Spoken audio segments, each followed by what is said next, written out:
আমার বরের উপরে বাইক চুরির কেস দিতে গেছিস না খানকির ছেলে? হুম, তোর বউ তো মাগিগিরি করে খায়, তোর মেয়ে মাগিগিরি করে খায়, তো কি এখন ছেলের তো নাই যে মাগিগিরি করে খাবে? ভিক্ষার বাটি ধরাইতে চাস? হ্যাঁ, তোদেরকে বহুত ভাবছিলাম তোদেরকে ছাড় দিব, বাট তোরা যে আমাকে জ্বালায় মারার চেষ্টা করছিস না, এটার অবধি কেস করবো এখন। ছোট লোকের বাচ্চাগুলো কোথাকার, শালা জানুয়ার ফ্যামিলি, এরকম রেন্ডি পাড়া আমি দেখিনি। তোরা যে এত ছোট লোক ফ্যামিলি, এই প্রথম দেখলাম।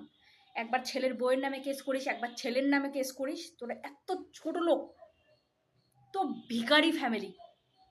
ছেলের বউয়ের বউ ভাতের জিনিসপত্র তো গায়েব করে দিছিস, এখন ছেলের বাইকটা খালি তোর নামে আছে, কিস্তি তো ছেলে চুকাইছে, ওটাও তোদের সহ্য হচ্ছে না। তোরা এতই ভিখারি, জুতা খাওয়া ফ্যামিলি তোরা। কি ভাবছিস তোর ছেলে আর তোদের সাথে সম্পর্ক রাখবে?